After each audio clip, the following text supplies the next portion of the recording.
Okay.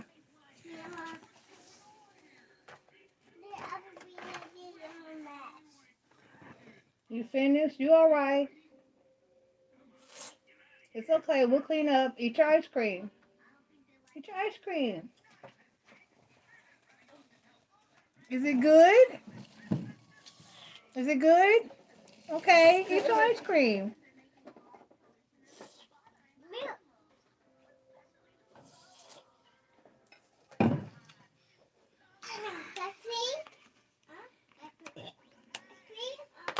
Yes, ice cream.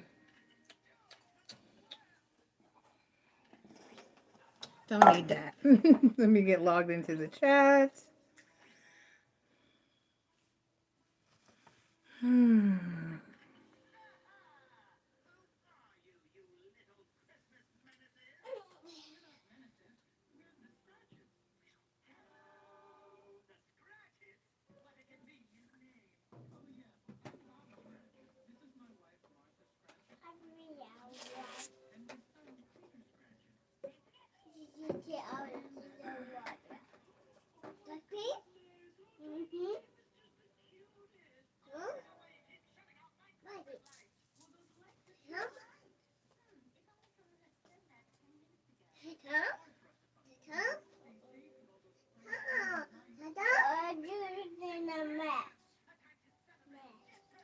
Stop making a mess and eat your ice cream. Let me go get a rag. Okay, that's loading. It says I have one person watching. Hey, China. I'm trying to let the chat fill up.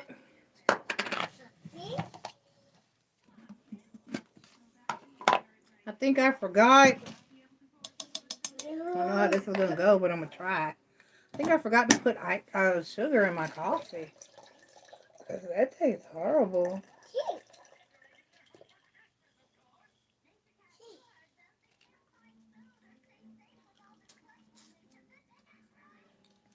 All right. All right, I'll be right back in just a second. Gotta let the chat fill up before we can chat. Let me go fix on my coffee. Wait. I'm gonna get a rag. Can you, Egypt? I love when you hear, but you be too much. You're a big snitch. That's not a mess. That is just a little bit. Eat your ice cream. Quit being concerned. I'm coming.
Stop making a mess. Sit down. Sit down. Sit down. When you get up, that's what makes a mess. Thank God you got the cats to gleefully clean up after you.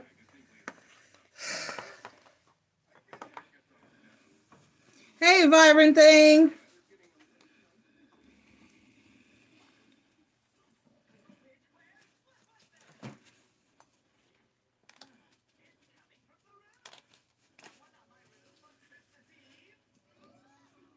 China and all, vibrant thing, and all of my research that I did over the past weeks, I did not see anything about him being associated with feminine energy. Did not see that. Did not see that. But welcome to the chat. We are open to different perspectives. If you've seen something I didn't see, I did a lot of research. Okay, so I want to start with the fact that who is in here? I want a few more people in here. It needs to go on and fill up. Where are you going? Mommy. She's not working. Mommy? Yes.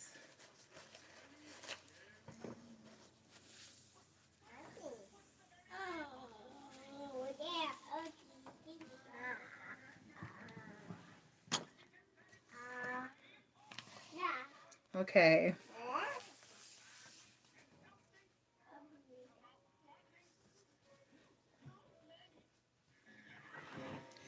Well, what I can say is, what time is it? It's 9:15. Let me give it 5 more minutes and we're going to get to chatting, ladies. Everybody was so excited about this chat, but yet no one's in here. Damn it. I just cleaned this desk off and now I'm getting coffee everywhere. I did a good thorough cleaning. It's so pretty. I resurfaced an area. I did that so I could do the pick a card. So I need to resurface over here because I've burnt and cut up on this side. I got hangnails healing. What you got going on? Finish all ice cream. You finished? Aubrey, can you go put your bowl in the sink? Get your bowl. Get your ice cream bowl. She killed hers. Aubrey don't be playing with her junk food. Put that in the sink in the kitchen.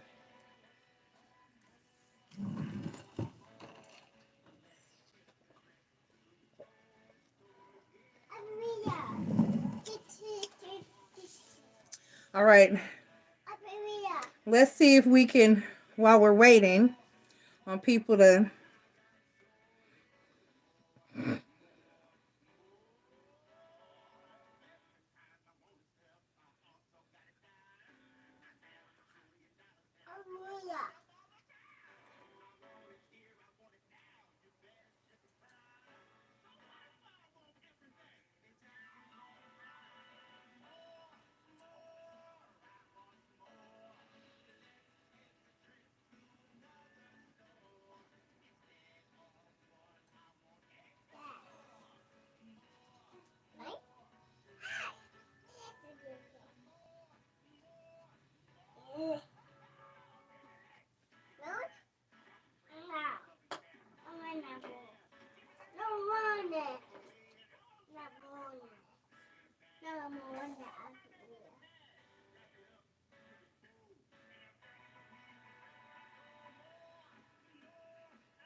Okay, let's see. Is Lucifer... I'll be typing too fast. I hate the way this keyboard is set up. Associated with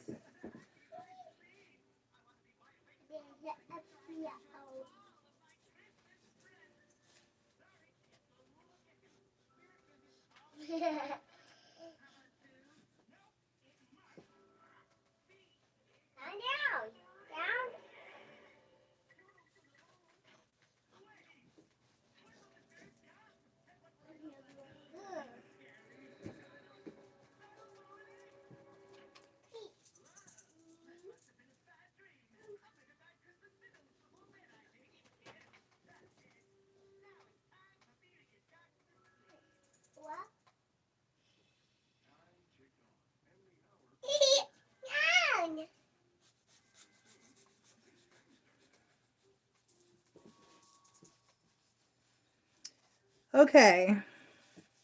What is the divine feminine? And this says it's the devil, but to be fair, the divine masculine is Lucifer. They are not the same things.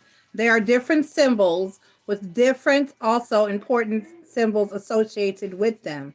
They are not evil, they are powers, but in their pure form. They become destructive because balance is lost and duality is created. So we're separating them for the purpose of understanding them. There seem to be two separate forces or inherent spiritual powers when examined by the mind, of course. Just like the chakras separate energy into 7 energy centers to aid understanding of experience, and understanding these two forces can be incredibly helpful in teaching and mapping your own journey. Some religions worship and call the other evil. Other religions are very biased toward one, the devil, passion associated with heat, a power that rises from below like fire. Lower chakras, kundalini energy associated with the goddess Kali, which is indeed a female deity. Associated with the divine feminine. Passion and creativity, explosive, impulsive, passionate love, with imbalanced results in overreacting sexual promiscuity, drug abuse, laziness, rage, emotional reactivity.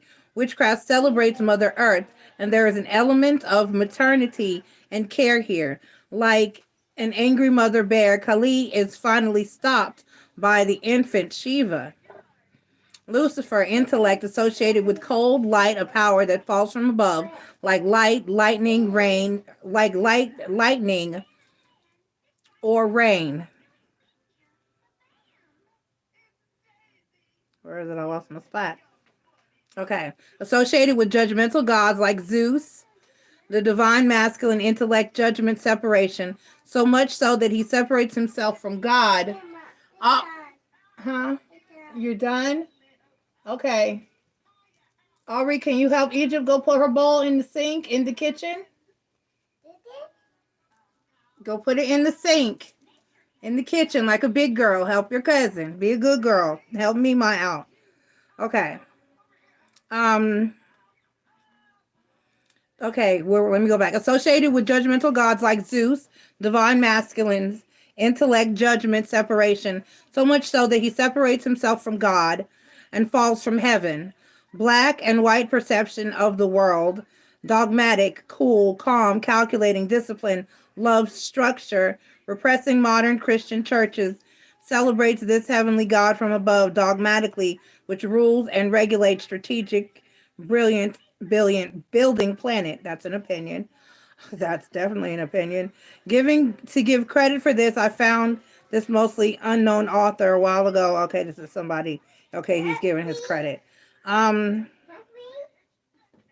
have no interest in things divine, but fully interested in the ultimate feminine, the yin energy of duality. Your duality is very mixed up. A personal belief about particular constructs. Yeah, vibrant thing. I did see a lot of that, and it's honestly, I get where you're coming from with that, but it's less factual and more opinionative. Honestly, it's just society's attempt to demonize feminism and the divine feminine. So it's not divine feminine energy. It's society that has associated women with the damn devil. So I don't really care for that narrative. He's not divine feminine, not at all. Because he's technically the embodiment of divine masculine. Your divine feminine, if you're going to pair him with one, would have been Lilith. And she is a feminine. They are different than one another. So, like I said, I haven't seen anything that said, I've seen a lot of femininity and divine feminine energy associated with the devil, called the devil and deemed evil, but he doesn't represent or embody feminine energy.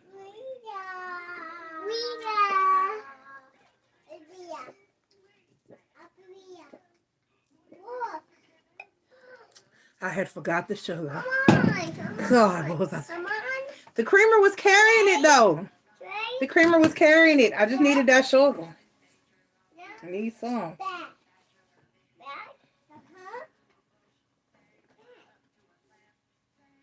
Yeah, some people like the bed, Aubrey. Some people appreciate sleep. What? If you get on the bed, you're going to have to be still and watch TV. You're not going to be playing. Nah. Come here. Come say hi. Come here. Come here. Come here, Egypt.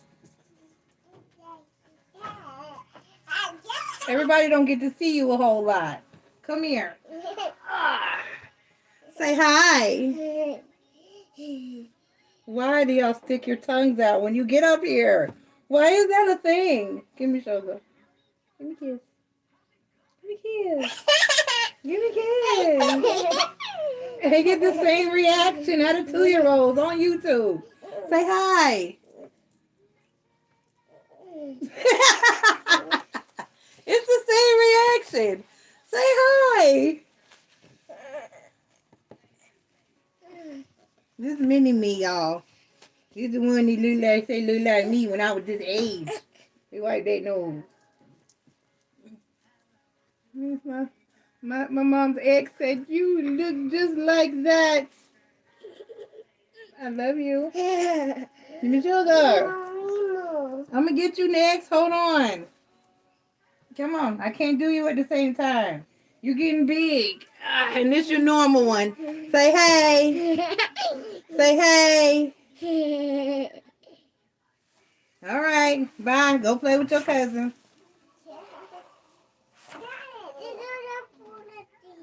You forgot to put the spoon in the sink. Go put the spoon in the sink.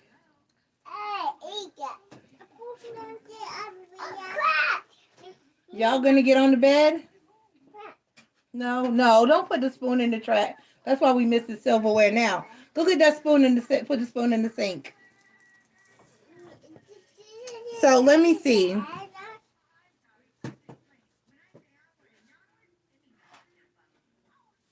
Let's see, it's 9:26. Y'all are still the only 2 people in here. So let's go ahead and get into the discussion. Did anybody get a chance to watch, China, did you get a chance to watch the video that I posted on Lucifer? Anybody get a chance?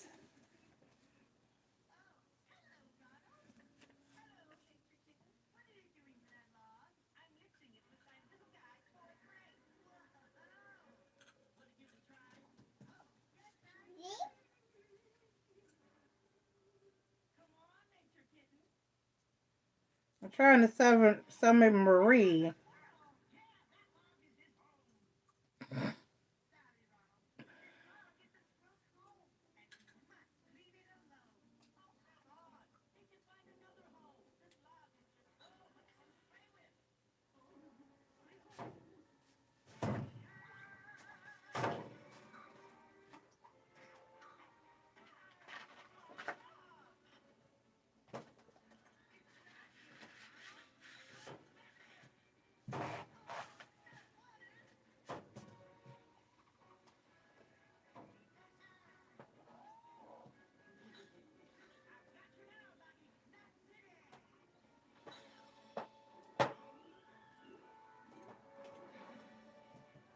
All right, there's Chris.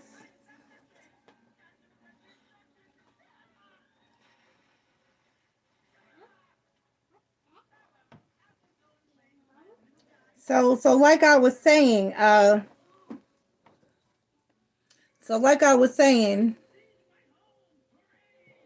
that's cool, Chris. So like I was saying, Vibrant Thing, it's not that he represents feminine energy, and you still give it here since you can't go get it, put it in the sink. Give it to me. It's not that he represents feminine energy. It's just that out of society's attempt to demonize women, he has come to become associated with feminine energy, and that's not cool. He is definitely a divine masculine, and we definitely find a divine masculine in Lucifer.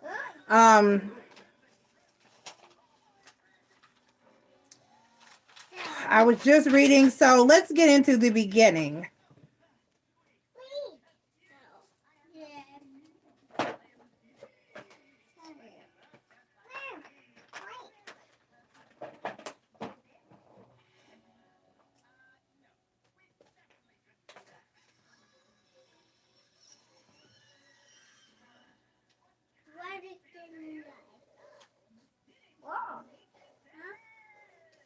So just the general name, I just saw it. I want to read as much of it as possible so that I can, hold on.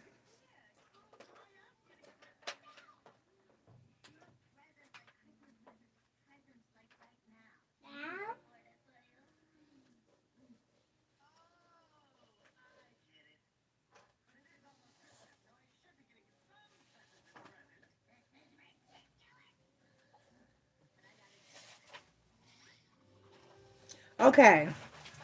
Lucifer, the morning star.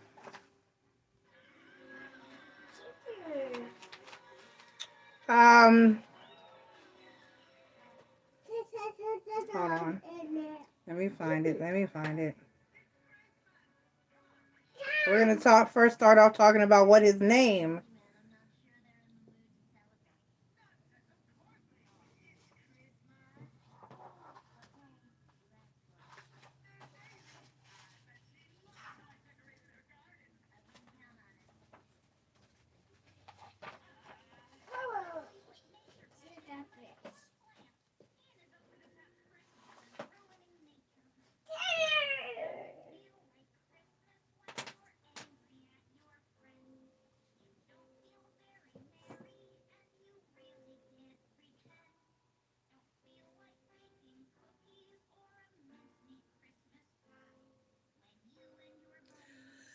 So, according to the King James Bible, based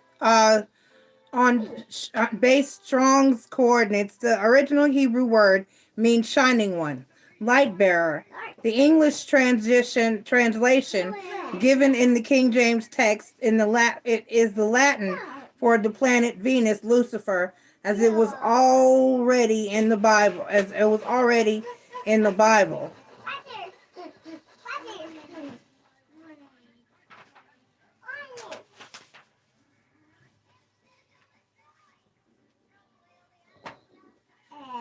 So basically, with the morning star, technically, is what is called it. He would be referred to as the light bearer.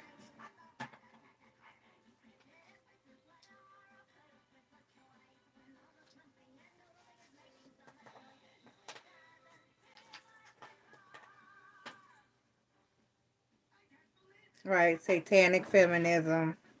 Mm-hmm.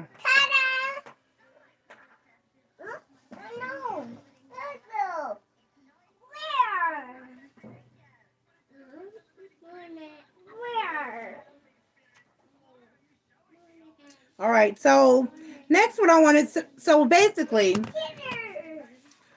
let me look at the history and see what.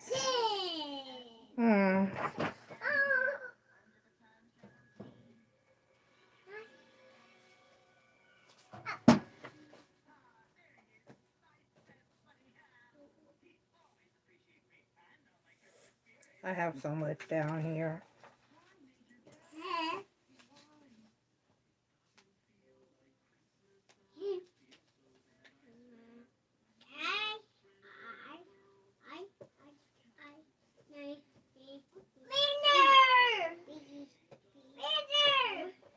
So, according to the Old Testament, Satan, or Lucifer as he was called when he was an angel, one of God's creations. We're going to go into, this is where I go into the Testament passages. Excuse me, because y'all know how I am about stop ripping that paper about my handwriting.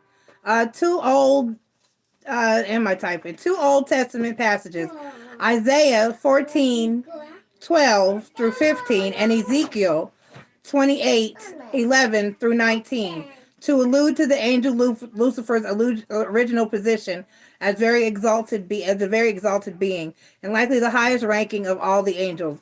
Ezekiel in 28:12 through 15 always states that in addition to being powerful, it's likely that Lucifer was the most beautiful of all God's creations. But Lucifer was not Yes! Give me that. Thank you. That Lucifer was not satisfied in his with his lot in the heavens, his job in the heavens, as God's favorite angel.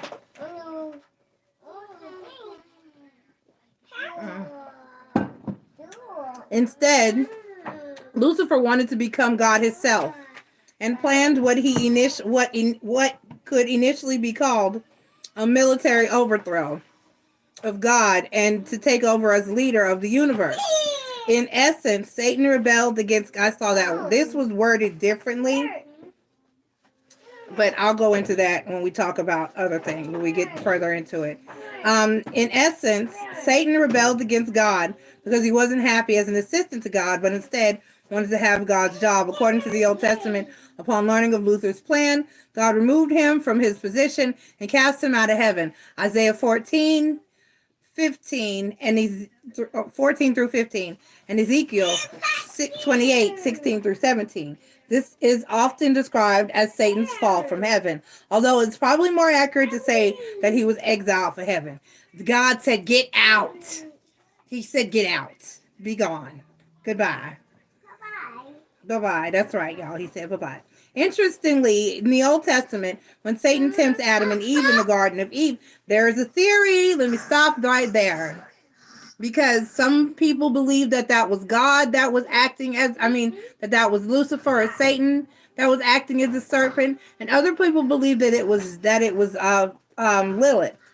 So that's another topic or area that's a matter of opinion. He does so using the promise of godlike powers. In Genesis 1 through 5, as Satan tempts Eve to eat the fruit of the tree of the knowledge of good and evil, he tells her, "For God doth know that in the day ye eat thereof, then your eyes shall be opened, and ye shall be as gods, knowing good and evil." Satan convinces Eve to eat the fruit. Oh, that's pretty. I'm sorry. It's suggesting shit. Let's take a screenshot of there. Okay. All right. Satan convinces Eve to eat the fruit by telling her that after doing so, she will know everything that God knows. Okay. So that's one theory on how or why Satan was cast from heaven. I have two other theories that I've heard over my lifetime. One of the theories, you got a question about that? Okay, go ahead. Before I go into my other theories, what's your question, Marie? You were watching the video, then got into the fallen angels, archangels, Book of Enoch. Good girl. She went down the rabbit hole. That's what I was hoping for y'all to do, because we're going to talk about the Book of Enoch as well. And we're going to talk about the fallen angels, the watchers, which if you hear when I do my opening call, invocation of spirit, when I call spirit, which is what it's technically called, an invocation of spirit, I say, spirits of the ancestors, gods and goddesses, guardians and watchers. I cover everybody and y'all don't even know it. So not only do I call the ascended angels that are still supposedly in play, I call the supposed fallen angels because they are highly ignored, but also it's still in play, whether you acknowledge it or not. Okay, we acknowledge, it is what it is. It is what it is, and people work with who they work with, and to just like a demon and angel are just labels. They're still all of the same. They're still all cherubs. They're still all of the same. They're still all seraphim, and I think the Nephilim were the children of those. But they're still all seraphim. Whether you label them devil or demon, or whether you label them angels, they're still all the same creature. Just like we're people. Whether you want to label us good or bad, good or evil, it's the same thing. Same thing. And people choose to work with who they choose to work with. And there are people that do and have worked with demons, and not necessarily are all demons bad, but it was just that if in this particular fallout that we're discussing that occurred in the heavens, where where God, the God Yahweh, decided to cast out who he decided to cast out, that didn't necessarily mean that just because you fight for your country, it doesn't necessarily mean that you're a bad person. There were a lot of Nazis, I hate to say it, but it's the truth, that were just as scared of Hitler as everyone else. And so they went according to what they were told to do, because that's what they had to do in order to survive that particular war. But a lot of them were not innately bad people. And a lot of them low-key helped Jews when they could.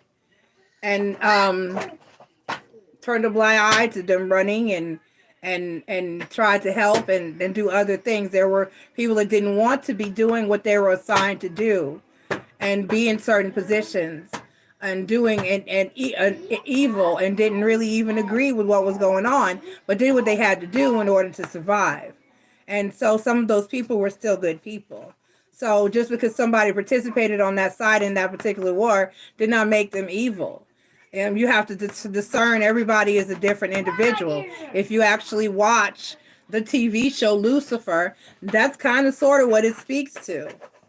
That I'm just a person that was in a situation, that this is what I went through, but it doesn't make me just because I disagreed with, which is why we're here to break it down. That's why the topic is, what did he really do? Because when I get into my theories of what the other two theories, you'll see, and if you had a chance like Marie did to watch the video that I posted on the topic, it talked about the fact that he may not have been the bad guy.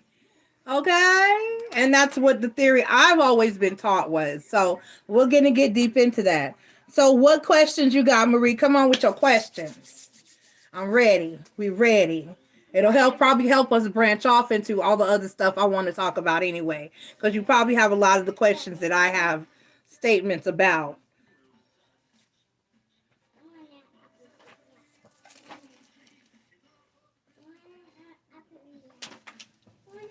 Because while Marie's posting her questions, I'll say this. The other two theories that I got as to why he was actually cast out, one was not that he wanted to take over. Well, he kind of sort of did, but it was for reasons that are unspoken of. Why? Did he just up and one day say, okay, you're not good, I think I'm better than you, and I just want to do your job?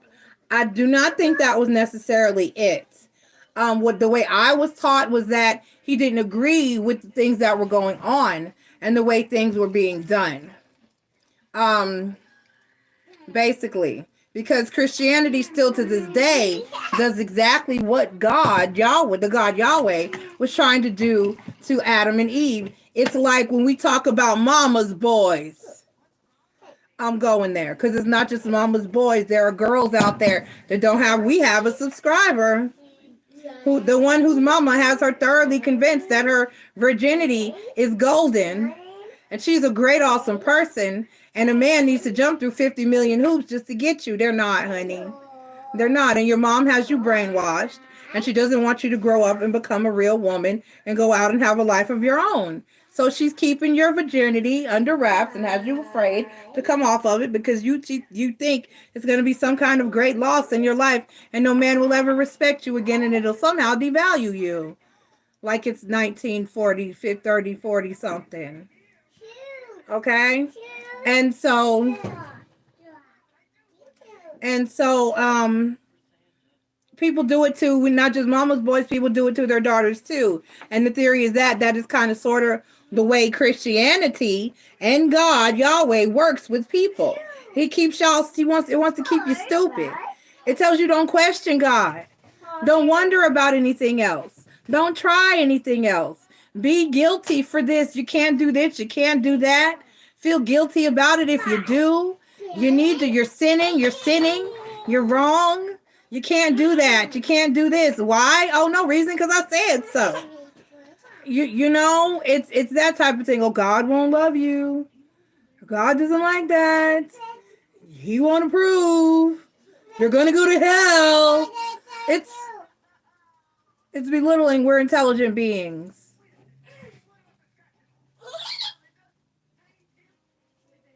Right, exactly, Marie. Exactly. I had somebody say that's what Tarot's Apprentice said. Actually, in the comments, when I posted this particular topic, I was hoping he would beat his ass in here. But that's what he said. If God is omniscient, is omnipotent, as they say, which that means that he's all knowing and all seeing. I get this a lot as just a regular everyday psychic. Well, how come you didn't know? I knew, but you just move in different. I knew my ex was cheating, which is why I gave him hell. I knew. Don't say I didn't know. And maybe I didn't respond the way I should have responded. I should have just left and said, fuck it. But I didn't. I have love in my heart, unfortunately.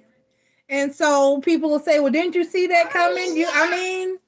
You do, but you want to give a person the benefit of the doubt, you know? But when it comes to that, like you said, Marie, didn't he know that's why I say people give that particular God way too much credit and way too much power. There are other gods, and that's for a reason, because we should not. I'm trying not to focus on that. But y'all know how I feel about Yahweh. Y'all know how I feel about that whole situation. It's just a restrictive, punishing. It's just horrible. I mean, if you look at how Christianity paints that particular God, it's horrible. It's a horrible image for any God to want to be. He doesn't listen. He's spiteful. He's vindictive. He is jealous. He's selfish. He's judgmental. And he's smiteful. He's going to smite you. Oh, he's going to get you. Do right. You're going to go to hell. What the fuck?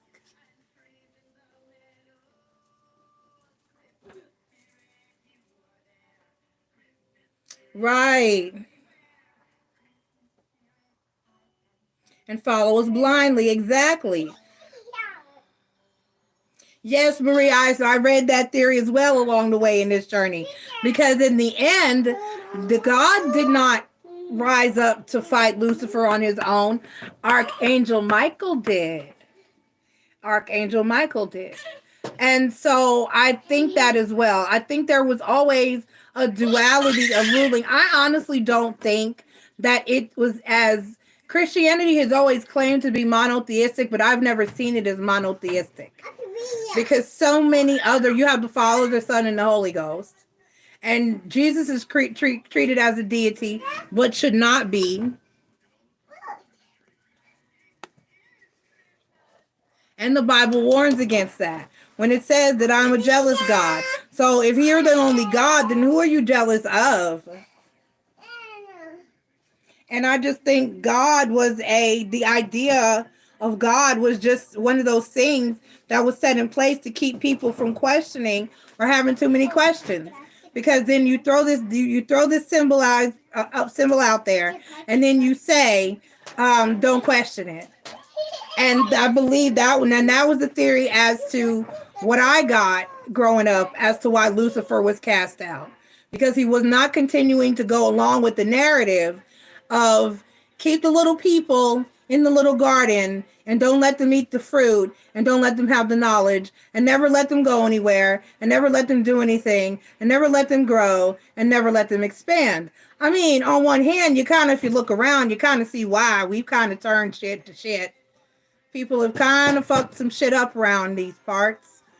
It's nowhere near as happy and peaceful as it was, but ignorance is bliss, if you've ever heard that statement. Ignorance is bliss. The stupider a person it is, it's easier for that person to be happy. If you're not smart enough to realize all the dangers and threats that are in your energy and environment on a daily basis, you can just walk around willy-nilly and be okay. It's much like the person I'm dating. He just says, you're broke. Why are you so happy? I have nothing to be unhappy about, right? But you have nothing.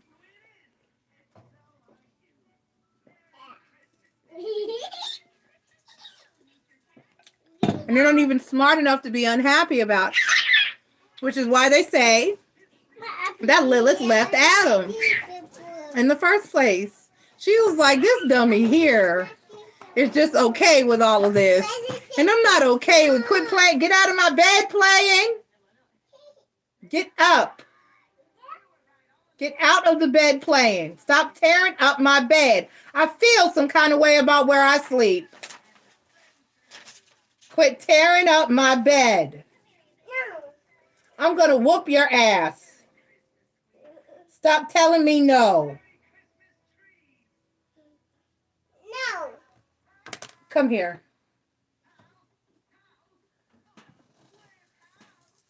You don't tell me no. You do not tell me no. You hear me? Stop telling me no. Sit in your chair. Dude, sit in your chair.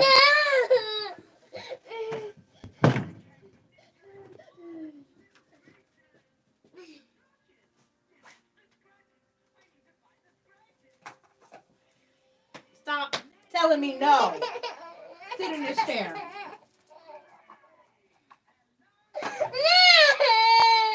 Shut it.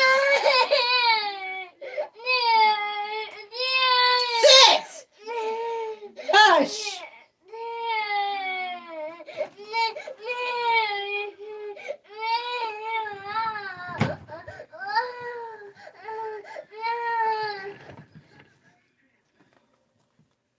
Okay. Excuse me.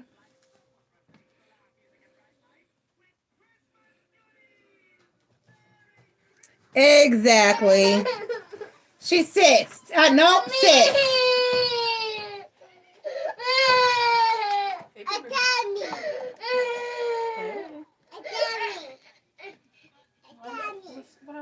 I don't know. Well, Aubrey kept telling me no. And what's the matter? Can I charge this phone? What phone is it? It has the right charger, but that person left the phone. I recorded it, but I want to charge it in case somebody Put it on my calls. nightstand charger. Because that's a quicker charger. That's a supercharger. I know she did. And that's not good. She can't keep telling me no.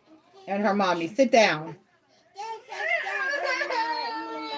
I know, Egypt, but that's not your concern, okay? So you stop being a snitch and you do your work. You write. If you want to write in the book, you write in the book, okay? Okay. Let's everybody be on their own page right now. It might be charge. Make sure it's plugged in inside the nightstand, in the cord and everything. Because if it won't, here, let me see over here. If you look in the inside, the little prong. I thought it was so many, but that's a piece of metal. It is. It looks bad.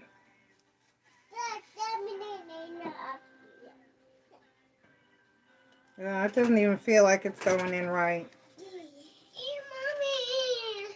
Yes, baby girl. Sit down. Mommy has to go charge her phone. It's not, Tasha. So I think they just want to look at it. It's broken. Yeah, it's broken. I mean, Mom, I'll let it sit here for a minute and see if, because it doesn't even seem like it's not responding. Okay.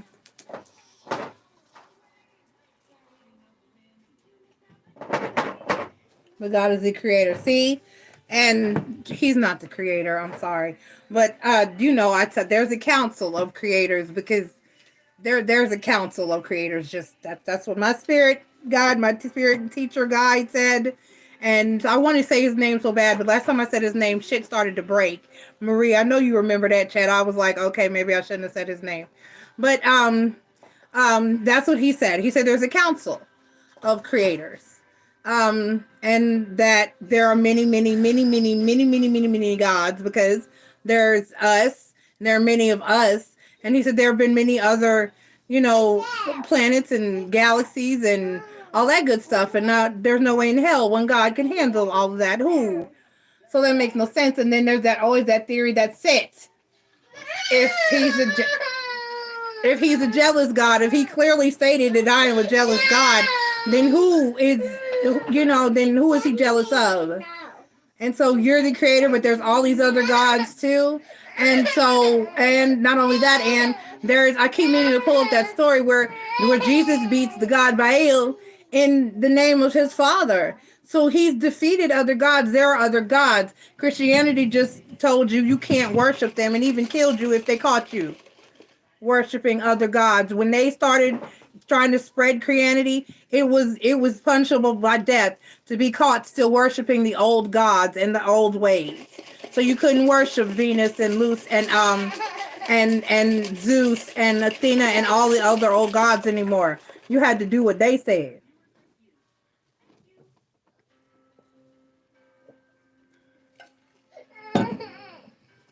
That's what the Crusades was all about.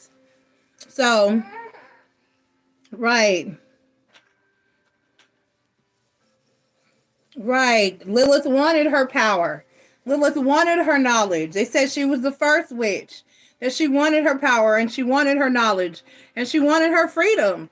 Who wants to be kept in the little boring ass garden every day just playing with the little animals and shit and just being happy? Bitch, we can't even fuck if we want to fuck because we don't even have that type of knowledge yet. You don't even, Lilith said, and he's okay with this. I can imagine. Just look at him running around, frolicking with the little wolves and deers and shit. He just happy. I'm not happy with this. I want to know things. I want to explore. This is a beautiful earth. This is a beautiful planet. This is a beauty. Even this garden is beautiful. I want to know more about how this works and what we can do and what we're capable of. And we need to know what's going on in our world around us.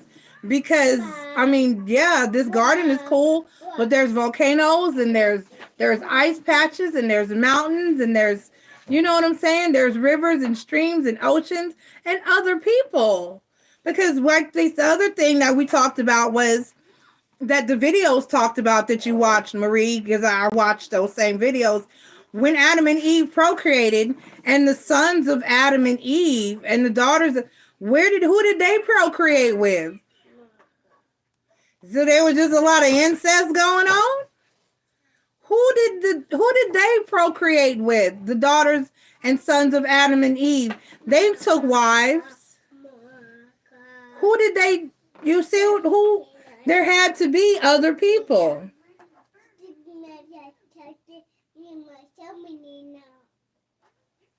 Shh, talking a little bit off. Okay. And so, she just said a mouthful, boy. What now? Oh, you don't tell people no? No, that's a good girl. That's a very good girl. She said, I don't tell people no. Oh, weak. You just said, I know better. You know better? She said, she said she's not trying to get cast out. I don't tell people no. I know better. I love it. She said, I'm not trying to get whooped and sat in the chair. Fuck that shit. Good girl. Anyway, she said, I don't tell people no.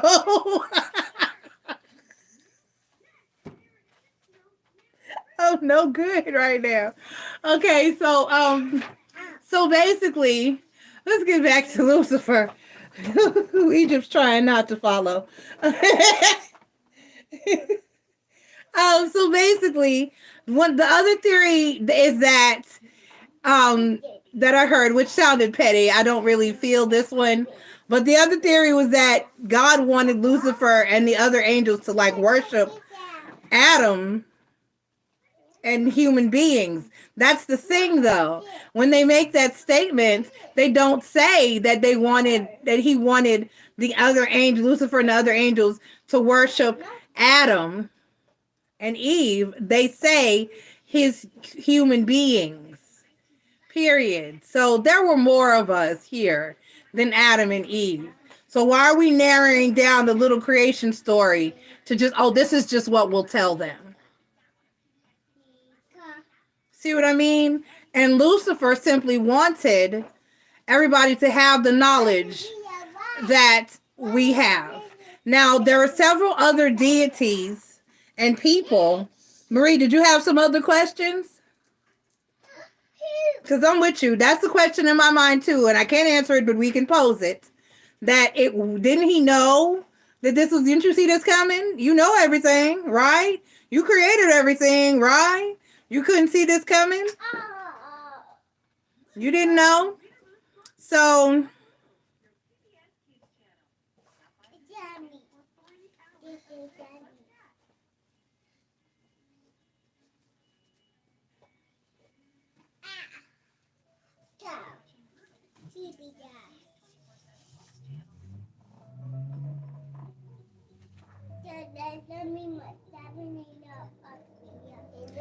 there are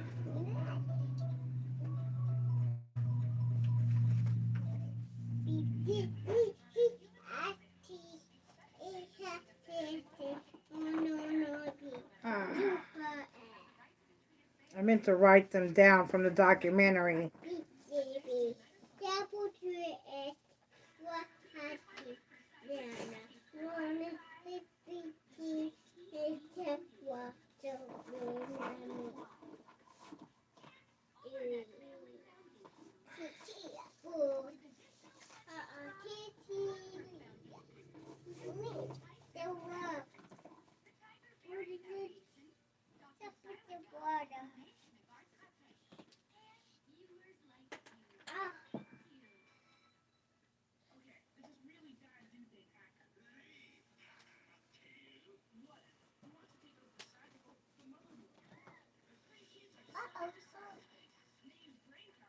So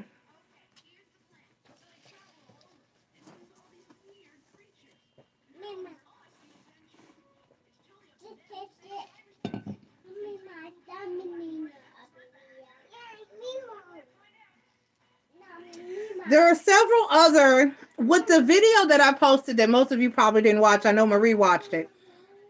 One of the basis for, there's an archetype. For most of what you see and hear in the Bible, there's an archetype. Like, what I mean is, with Mary, the mother of Jesus, the virgin birth, the immaculate conception.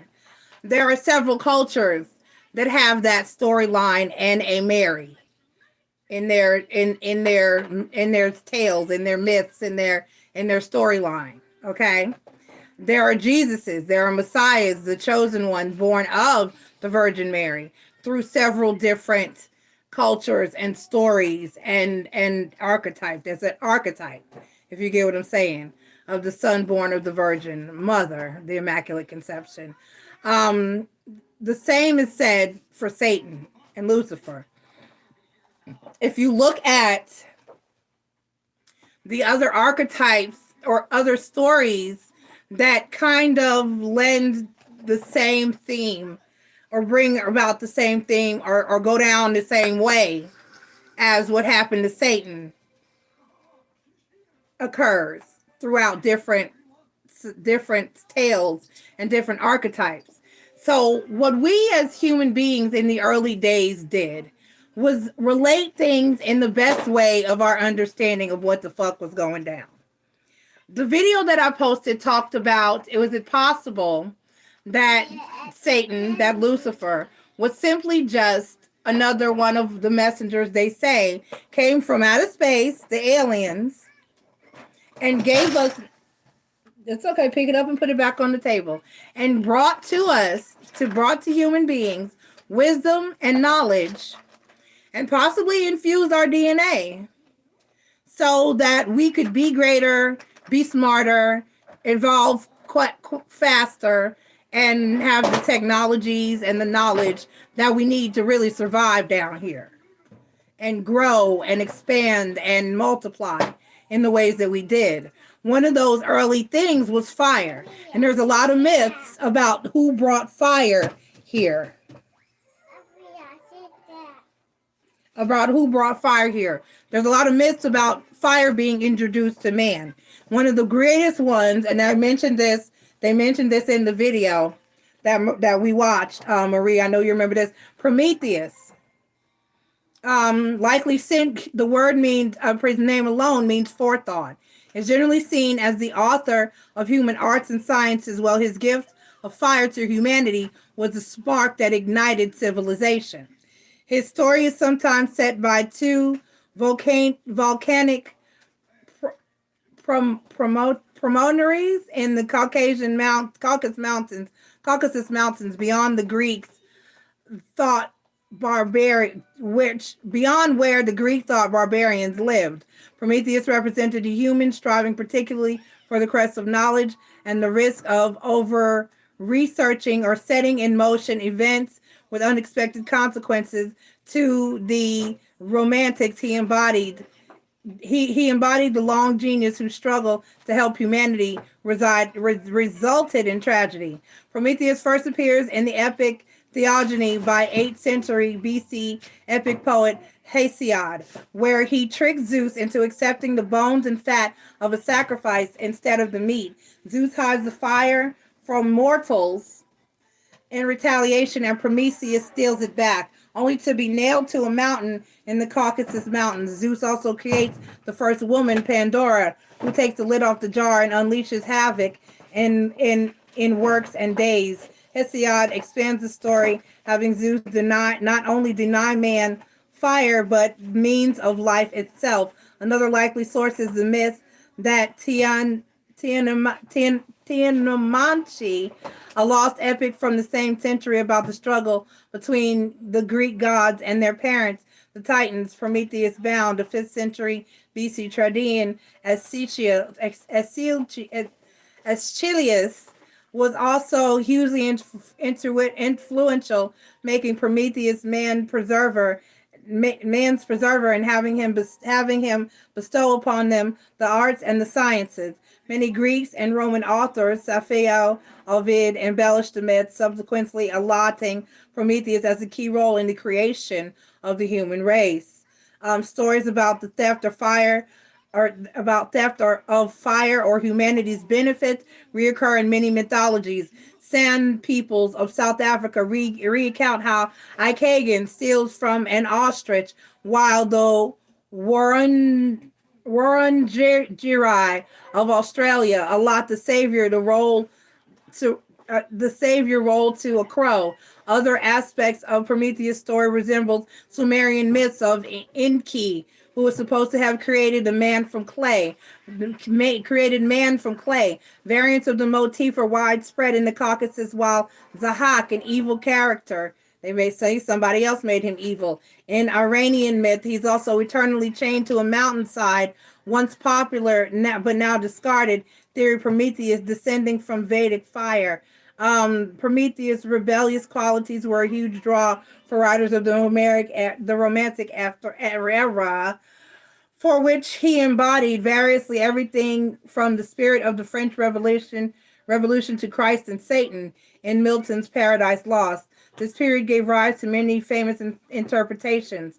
So from all across the world, we're telling our cultures, our ancestors, we're telling the same stories, because they didn't quite and completely understand what we had been experiencing and what we were going through. All we knew was these people, these beings, we'll call them gods, come from wherever, pick it up, put everything back in there and put it back on the table.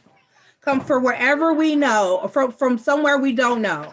And we have enormous sculptures and cave writings and hieroglyphs and field carvings and mountain carvings that show us little people looking up to the heavens, watching these beings, these gods, these people, these creatures ascend upon us and bring us knowledge and wisdom and fire and technology and how do we build the pyramids And how did we do this? And why does this there? And why do the Mayans have pyramids and the Incas have pyramids? And the Native Americans talk about the people who come from the sky, and the Anunnaki, they call them as well. Why do we, from culture to culture, from land to lands that didn't even touch back then, have this same narrative, spun slightly differently, but yet at the same time the same? Where these creatures, these beings, these gods came from above, and this is what went down. And this one person gave us the knowledge. This one person wanted to teach us how to be great. This one person, and that one group of people wanted to enlighten us and help us while others did not. And it resulted in some type of combat and some type of punishment.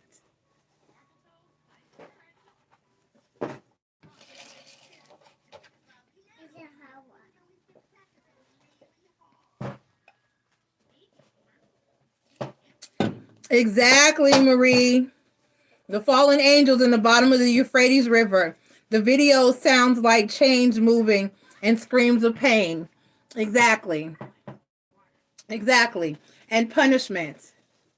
And punishment from wanting to enlighten us and wanting to help us and wanting to, and thinking that it was wrong that we be bound in a garden, kept as stupid little pets, treated like we don't have, like we're not smart enough to navigate, and not told or given anything. Stay in your cage, little creatures. Just stay in your cage. No. And like you said, Lilith said, fuck this shit, I'm out. I'll stay here. There's a whole, you see, look out that gate, Adam. Do you see all that out there? You don't wonder about any of that? And he's just over there playing with the little tigers like, nope. I don't care. The bears are fun. And she's just like, bitch, this is what you put me down here with. Oh, hell no. I got to go. Bye. Find him some, yeah, there you go. Take his rib and make him somebody. I can't. Okay.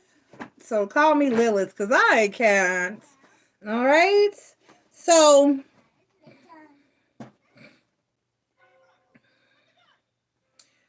the modern Prometheus, drawing on the myths, themes of the cover reaching of humanity into dangerous realms of knowledge. So should we do what's that we just, somebody had a reading when I did the pick a card reading. I just did a pick a card reading. Y'all check it out. One of the readings talked about living life to the fullest, not necessarily the safest. You know what I'm saying? Because sure, if you stay in your house and you live right and you eat right and you don't go out and do much and you don't live it and take any risks, of course you may live a long life. But will you be happy? Will you experience things? Will you experience life? Will you experience excitement? Will you see the world? Will you come in contact with other people? Will you have great joy? Will you ever experience fear and exhilaration and all the other wonderful things that come into that we're here to experience? No, you'll be safe. So it's one thing to say, okay, we're trying to keep them safe, but when you're robbing someone of the experience, the full experience that their life could be, that's not fair.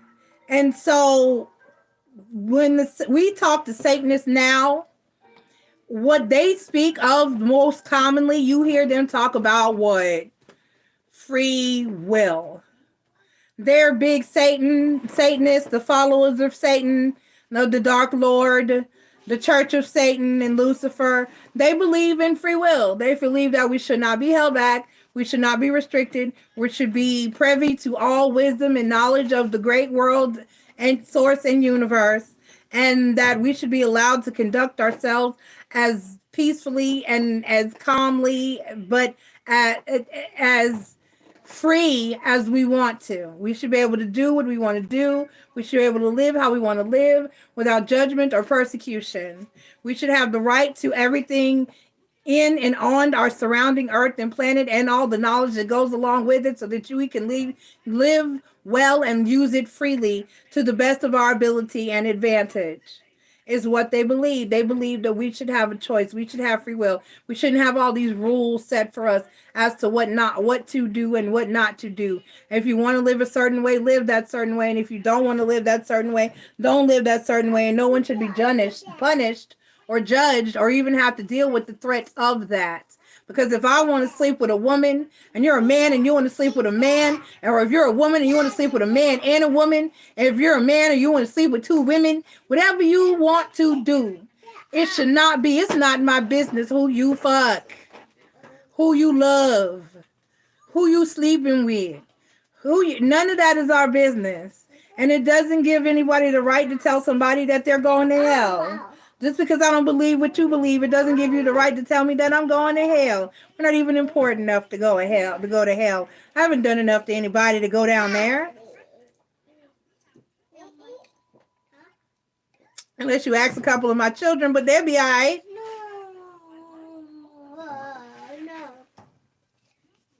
So,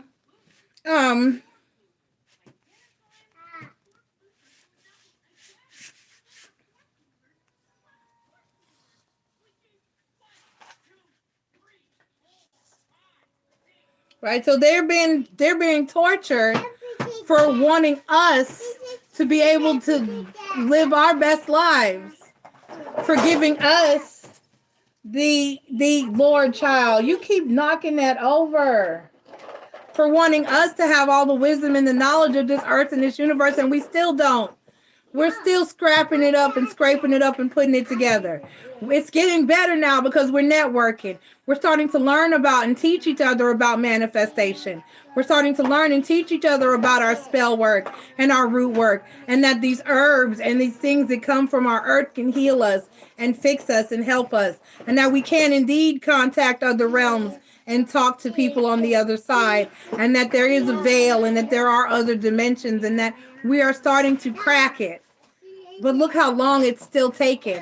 And can you imagine how much further we'd be advanced if they didn't punish the people who tried to get us here or there? Because we're still not there. We're still working to get there.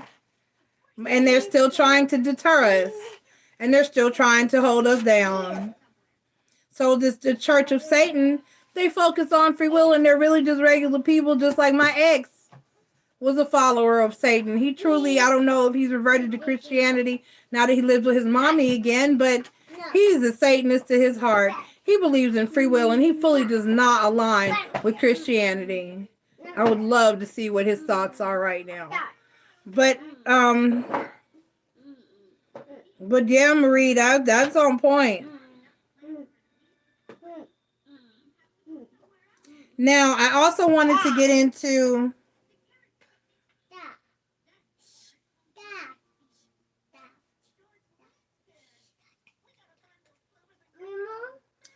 yes.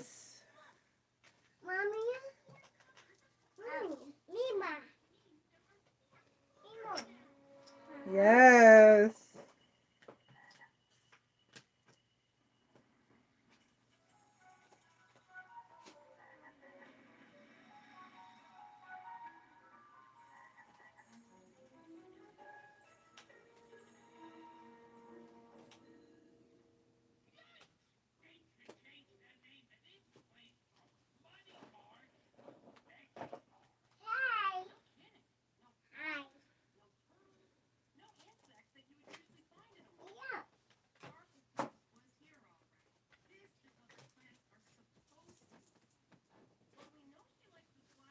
So the Book of Enoch, this is another thing about Christianity. It's a Bible. It's a book. There's also said to be both a book of Lilith and a book of Mary Magdalene. Book of Magdalene. Okay? There's other, I forget how many they said, about 14 to 17 anywhere chapters that have been removed from the Vatican and hidden from human consumption. That's right, though. So, Enoch and the fall of the angels. So the book of Enoch is one of those books.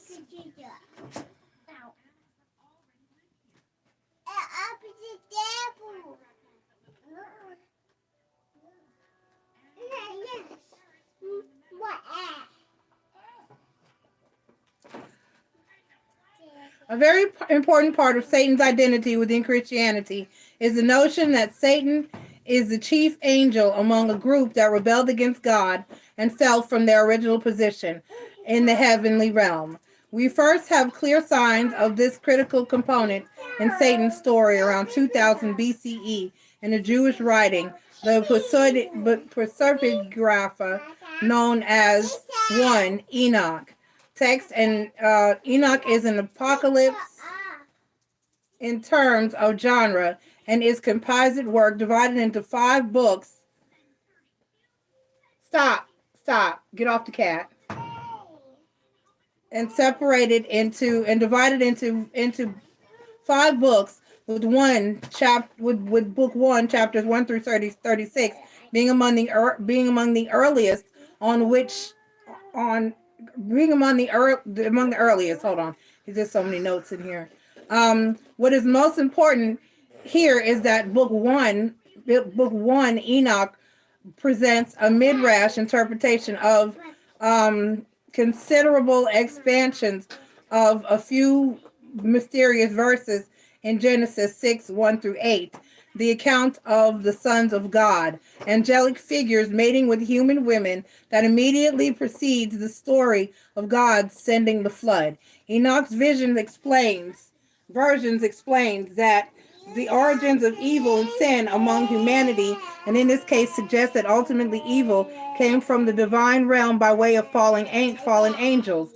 Issues regarding the degree to which humans on the one hand, or divine beings on the other hand, were responsible for the introduction of continuation of evil and sin among humanity would continue and occupy those who told and retold the story of Satan in subsequent centuries. Some would configure things differently than the book of 1 Enoch does. The process explaining the origins of evil, this author seems to blend together 2 separate traditions that existed before his time concerning conspiracy among certain angels. Another lost word called the Book of Noah, mentioned in the Book of Jubilees, chapter 10, for one of these traditions. For reasons we can detect these traditions is that in book 1 Enoch, there are consistencies in who was the leader of the rebels. At the times, the authors speak of Zemyaza as the chief, and others of Azazel. Not only that, but the author seems to have preserved the different emphasis of each tradition. The Zemyaza material portrays the conspiracy against God as centered on the sexual act of union with humans, and the Azazel tradition focuses on how the fallen angels subsequently reveal secrets of heaven to humanity, including skills that led to war and seduction, to the general chaos that brings the flood. For this, the author of the offspring of the mixing of the divine and the human are giants, whose spirits after death are demons, and that continue to mislead humanity. The result of this whole conspiracy is war and chaos on earth. God consults with his trusted angels, such as Michael and Raphael, to arrange punishment to both humans and the fallen. Angels, referring to the end of days in the process.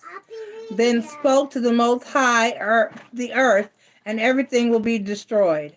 And the deluge, that means flood, and the deluge is about to come upon all the earth, and all that is in it will be destroyed. And secondly, the Lord said to Raphael, bind Azazel hand and foot and throw him into the darkness, and he Raphael made a hole in the desert, and he threw on top of him Azazel, rugged and sharp rocks, and he covered his face in order that he may not see light, and in order that he may be sent into the fire on the great day of judgment. Enoch 10:1-7, translated by Isaac James Charlesworth. The Old Testimony for Pseudepigraphia, volumes 2, New York Doubleday. The imprisonment and the end time fate of this fallen angel here resembles the fate of the ancient serpent, who is the devil and Satan, in John's Apocalypse 2010, which is another book that I read about that had been removed.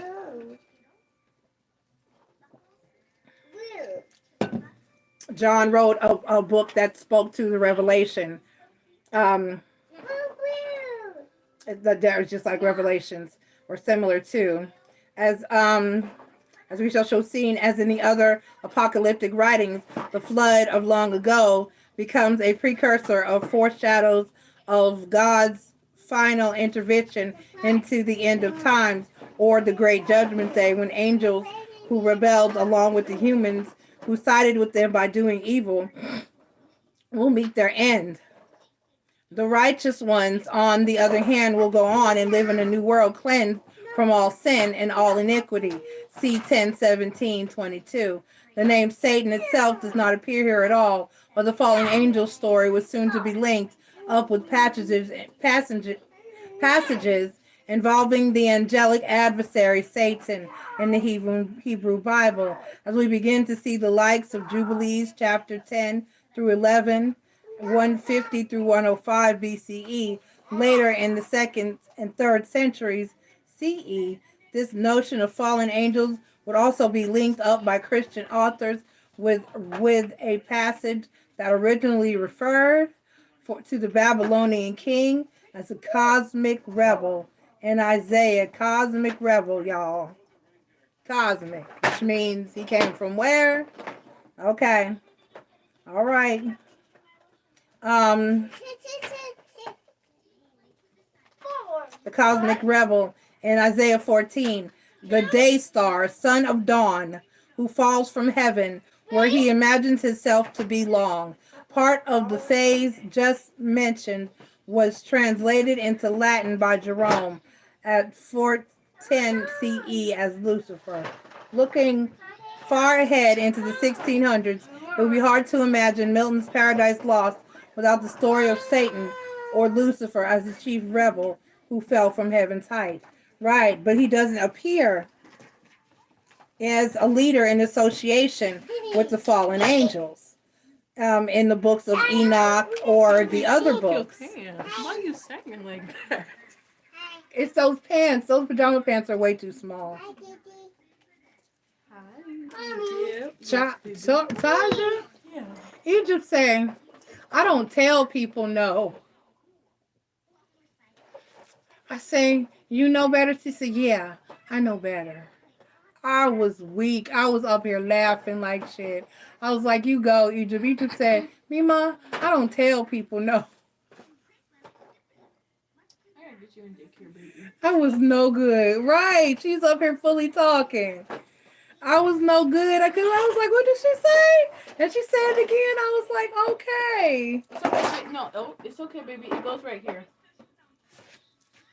They might want to put him on child support, though. Whoever? No. Stefan.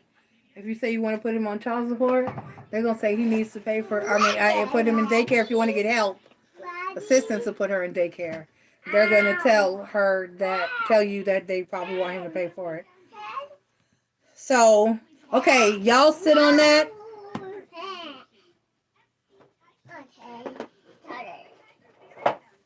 Okay, y'all sit on that for a second. I got to run to the potty. I'll be right back. Somebody ask some questions. Talk amongst yourselves. Taja, will you assemble them in bed for me? I gotta take her. I gotta do her hair in the morning. Yeah. Aubrey, Egypt, it's time to go. Lay down. It's time to go to bed. Come on. Come on, girls. It's time to go to bed. No.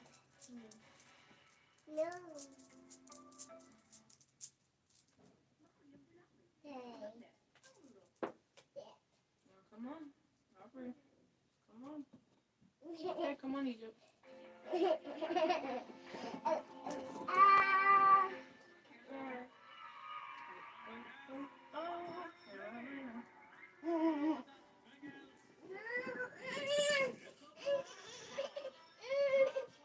Hey, we're not playing this game.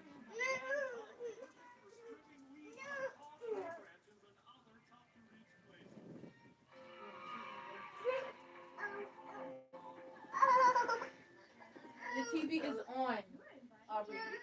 You can watch it from here. I'm going to go grab Elmo and Big Bird.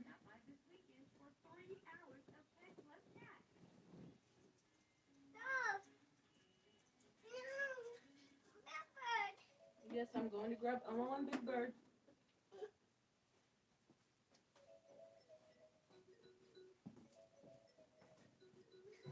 Stay under the covers, Aubrey. Lay your butt down. Yes. See, that's that no thing.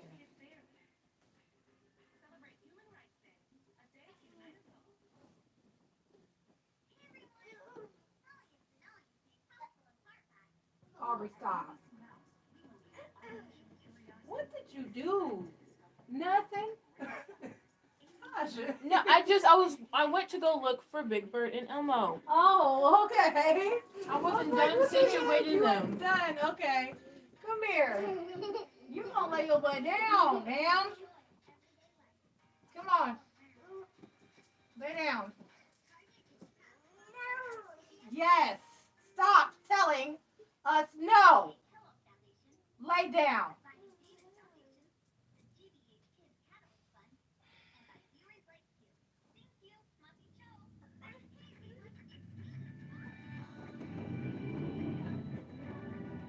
Stop, Bobby. Why? Why? Just contrary. Ugh. Stop.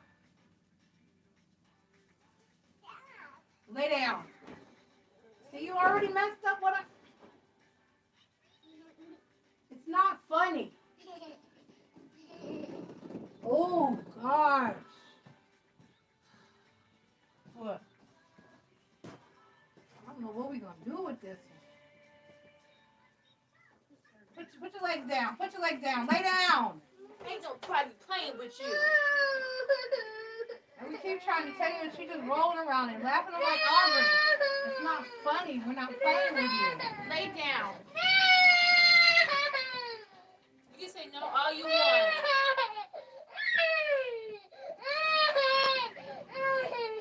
Aubrey. Come on now. We can only go so far. You need to start listening, because if we abuse you, you're going to get taken away. Nope, we're going to start breaking off the switch. They said we can use a switch.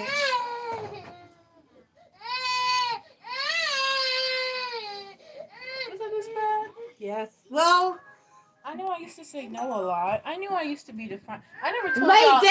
down. I never told y'all no, but I found another way. Yeah, you might not have been this blatant, but you were pretty... You're the only one that ever ran from me. Oh, yeah. But you weren't this bad, no. But then I also have siblings. Yeah. Lord, let me go do this water. I started whooping people early. I think you had a little more fear in your soul. Because I came out the back whooping. I wasn't trying to do the nice parent thing. I knew better. Y'all were the last ones.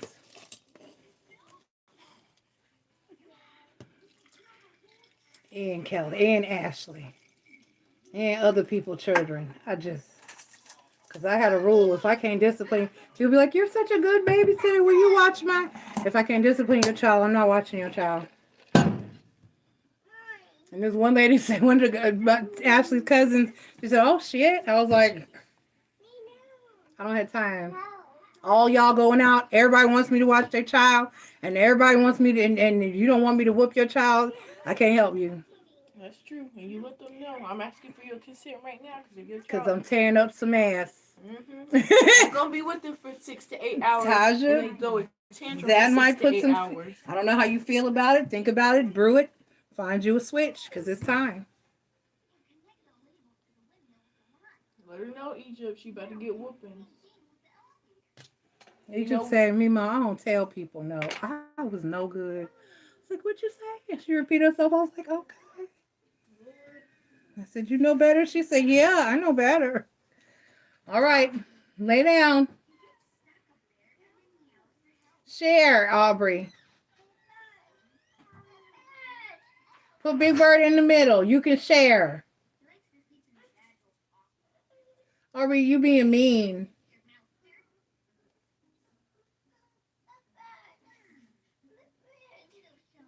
Aubrey, stop. Share. Be nice.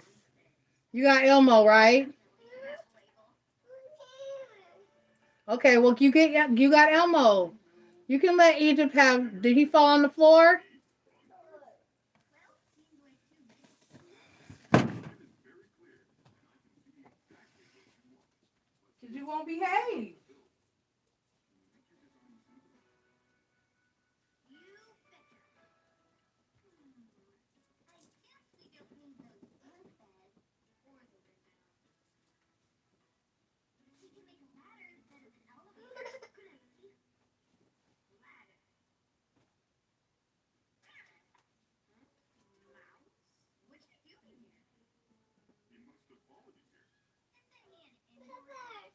Aubrey, you can't share? You can't let Egypt have Big Bird?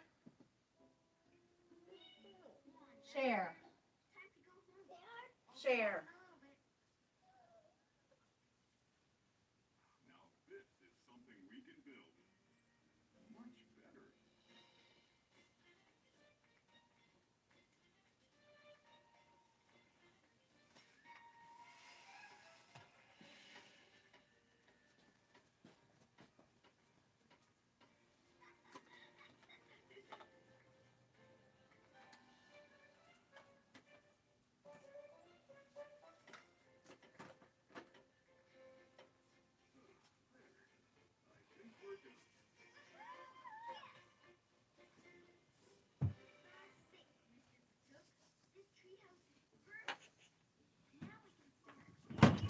Okay.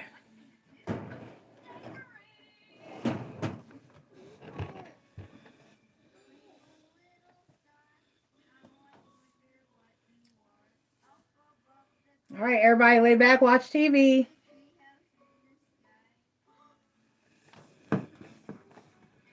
Okay. So a little bit more about who's still in the chat. Say something. It's a chat. Chat, people. Only got 3 people in here.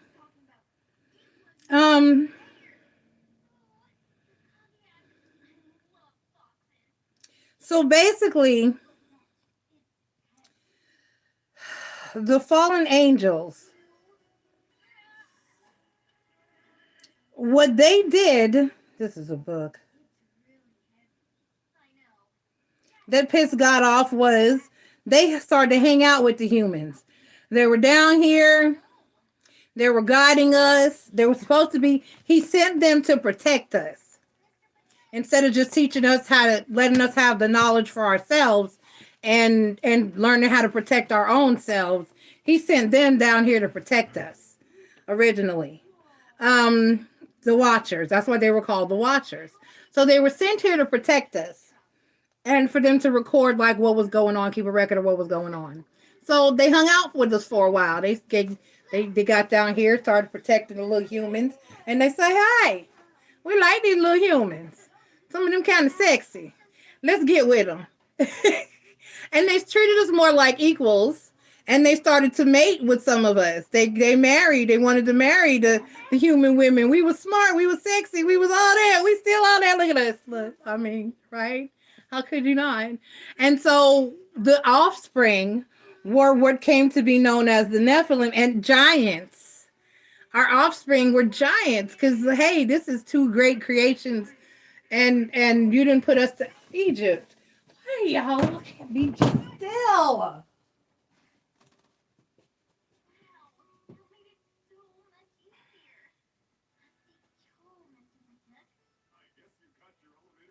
All right, here, put Big Bird on the inside so he can be close to Aubrey too. All right, and there's everybody together. Stop it. Share. Lay down. You're not by yourself for a change. Can't you just be happy?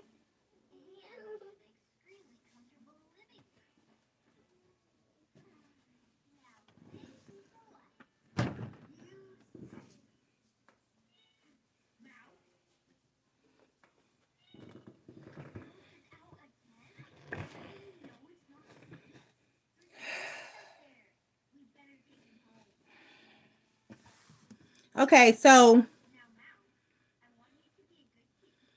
basically, like I said, with the fallen, before they were fallen, there were the Watchers, and they got sent here to look out for us and protect us and help us out.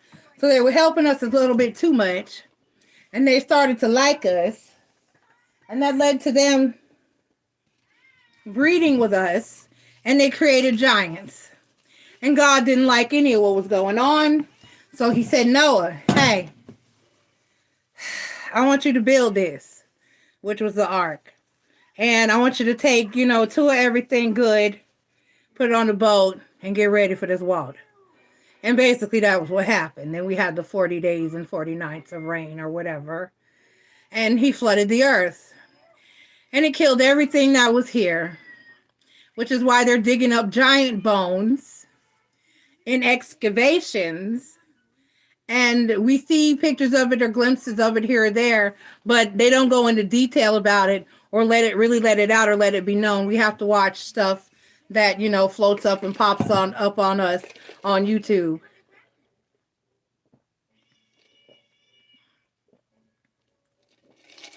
And find out through conspiracy channels.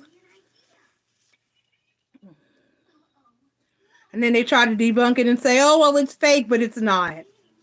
Okay, they have found skulls and entire skeletons of giants, and some of us still come out as giants. Look at Shaq. And the tallest man ever. The tallest woman, there's the tallest woman that's still alive right now. The tallest man in the world is Sultan Kosin. Born December 10th, 1982, he's a Turkish farmer who holds the Guinness World Record for being the tallest male living at 251 centimeters or 8 feet, 2.82 inches tall.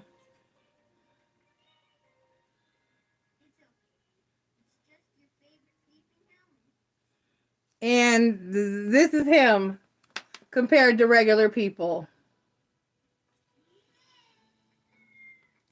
So this gene is in people somewhere. And I wonder why.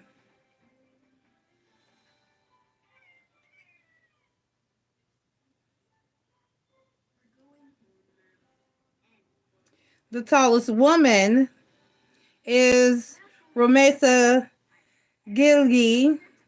She is the world record holder for being the tallest woman. And she stands at 7 feet. Pretty much 7 feet flat. 7 feet. Well, 7 foot 7 inches. 7 foot 7 inches.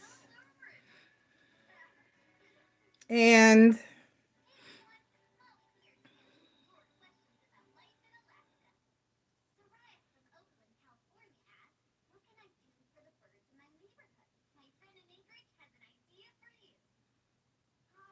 this is her standing next to a regular woman. And she has some other health issues going on, and she has a chair, pretty much. She lives in a chair. No, Marie, I did not talk about the reason that God chose Noah. Oh, because, okay. Because basically,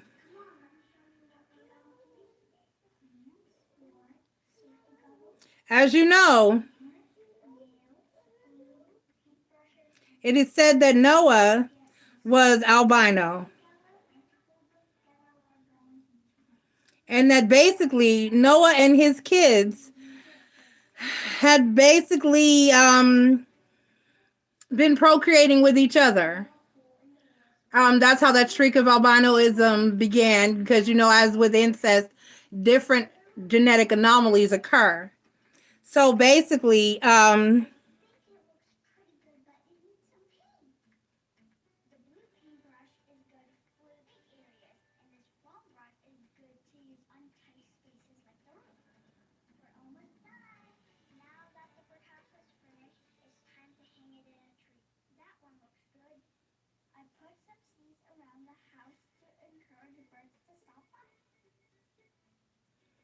so why was Noah's family saved while the rest died in the flood? Um,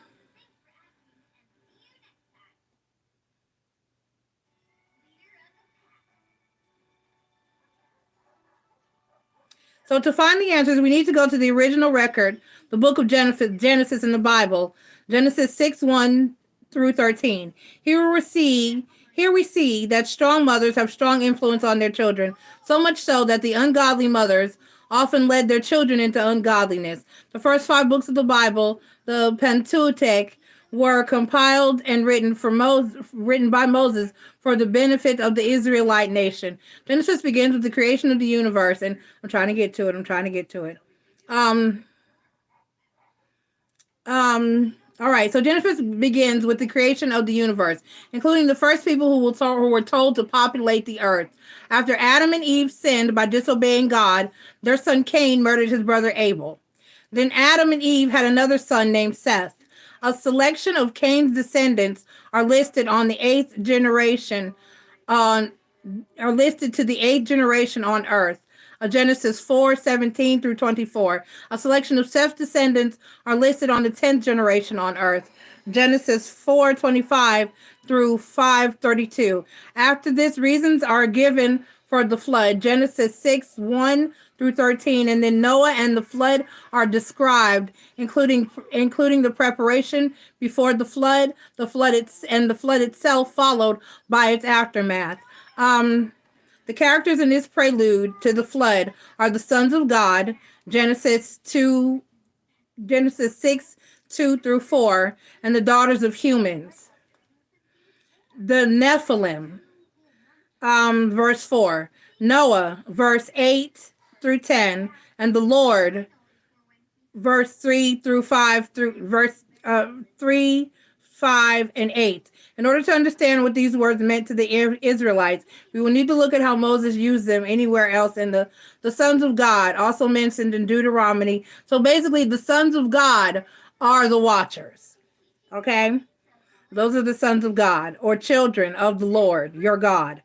God was their father and creator because he made the Israelite nation, even though they didn't always behave like his sons or children. But the Israelite nation commenced well after Genesis.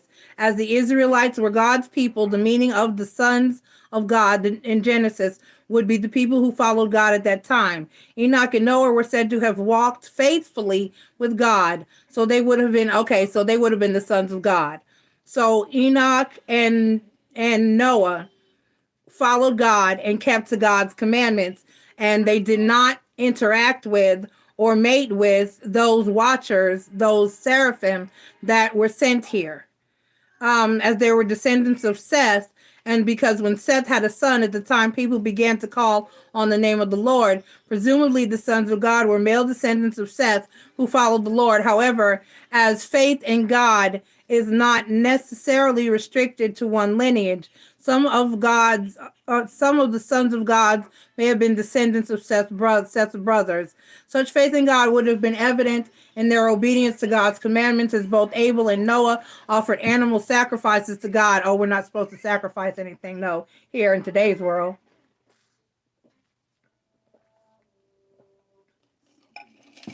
At this time, people knew the difference between right and wrong. For example, Cain knew it was right but didn't do it in Genesis 4:7. Traditionally, the sons of God have been understood to be the angels. That's what I thought. See, that's why I said what I said.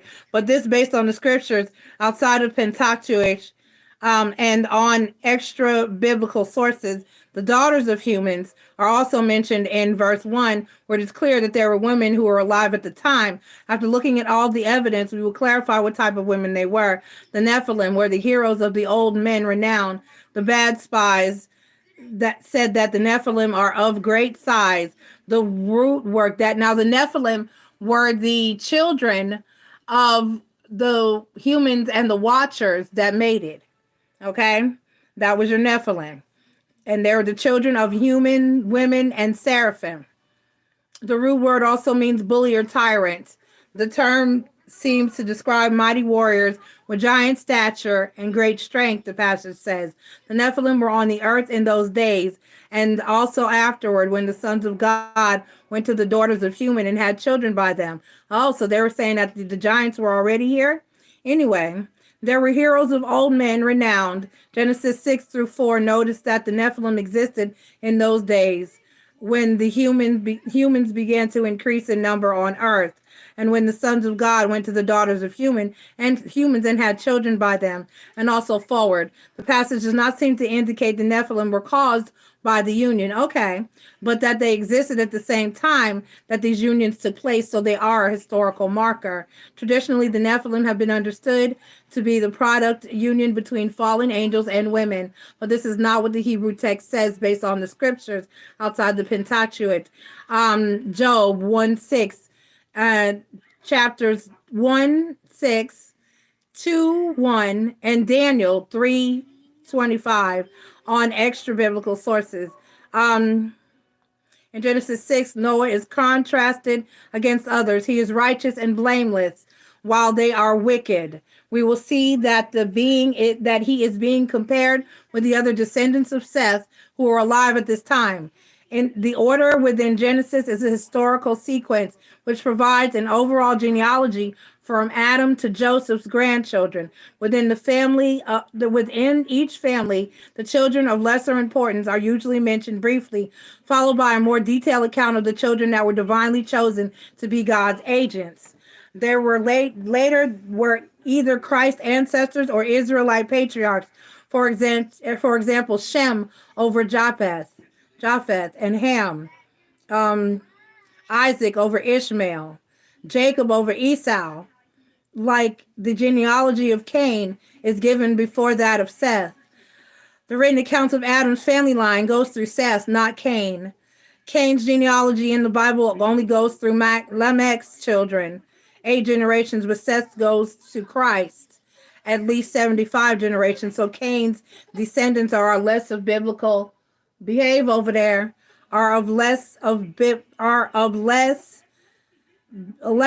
importance in the Bible than those of Seth. Noah is a descendant of Seth. Genesis 5-10 is an account of the descendants of Seth and includes the passage we were looking at. Now, Noah was a righteous man, blameless among the people of his time, who walked faithfully with God, means sound, wholesome, unimpaired, innocent, having integrity. And it includes being innocent of the behavior listed below, ideology and spiritism. Instead, he usually followed God and did what was right, but he still sinned as indicated by his drunkenness after the flood. In contrast, at that time, the descendants of Seth were characterized by the Lord saw how great the wickedness of the human race had become on the earth, and that every inclination of the thoughts of the human heart was only evil at the time. This was extreme evil. Note, every inclination, only evil at the time. The earth was corrupt in God's sight and was full of violence. Yada, yada, yada. He saw it was evil.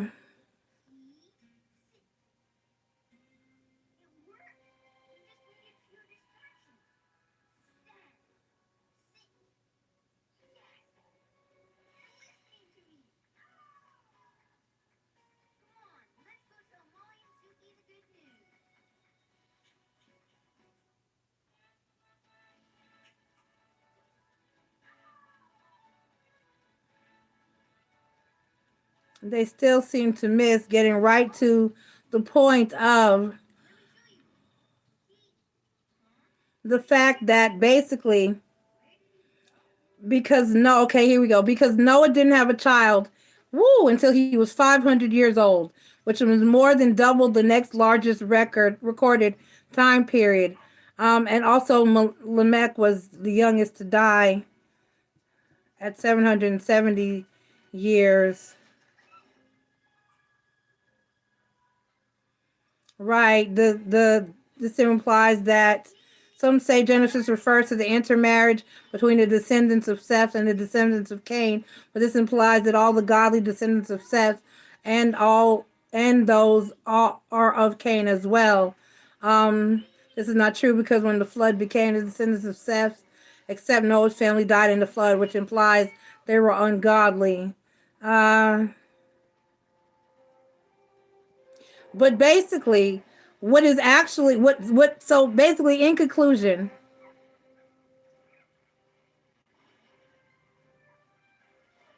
yeah, they sugarcoated that shit. After going through all that.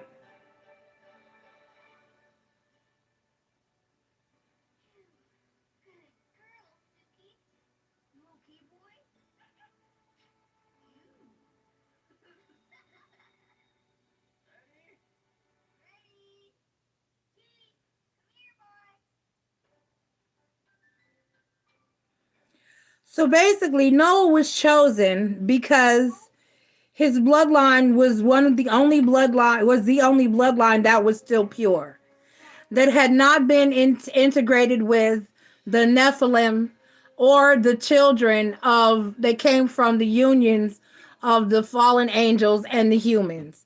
So because Noah's blood was the only one that was still pure, and because he was a good boy for the most part, he listened to God. And that was it. They said that Noah was the single most righteous man on earth. They thought he was the only true follower of God, and was blameless among the people of his time. So basically, he was the one chosen because his bloodline was still clean and not soiled with any other creatures. Like I said, there was no Nephilim interaction or integration into his bloodline, nor was there any mixing with the children or descendants of the fallen angels and the humans, or the fallen angels themselves. Right, their bloodline was not corrupt. So Marie hit it on the head. His blood was clean, he was pure. That's why Noah was chosen. So I could save the pureness of what I created, but y'all the only ones left, and everybody else got to go. I mean, it somewhat worked for the most part because you still had angels lingering. You still had angels lingering because David, the story of David and and Goliath comes after the great floods.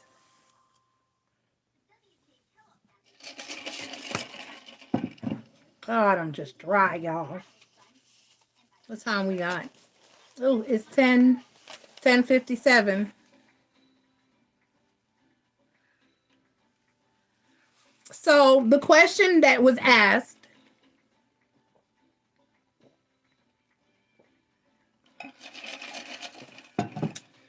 at the end of the video I posted to watch was the devil really just wrong? Or was he trying to be good to us? Was he trying to look out for us? Was he trying to get God to see that the way that he was going around about things wasn't the correct way to do so? And you're kind of pissing everybody off, man. And it's really not fair to the little humans you created. It's not fair to us. And everybody just wants to do what they want to do. And you made all these creatures only to sit and control us. And this makes no sense. And it's for your greater and highest of good, not ours. What are we getting? And even still, what are you gaining or getting out of it? This isn't the way to do things. It's how I was taught. is the reason that he got kicked out and the fight ensued. And because a lot of people, a lot of the angels, the fallen angels, agreed with him. Um, the other question is begs is, do you believe? What do you believe? Do you believe that the devil and his upsurgence of because the fallen angels are now who would be considered your demons?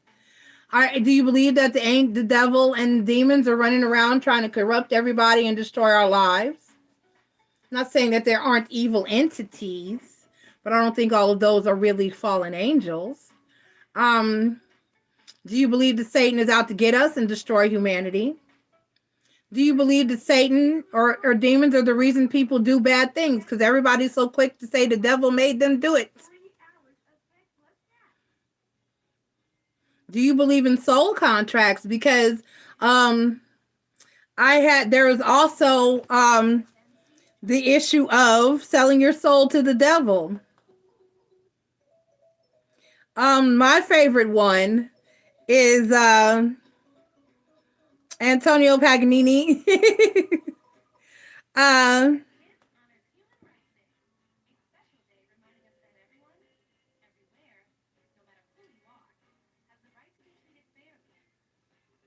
The devil seems to be quite enamored with violinists.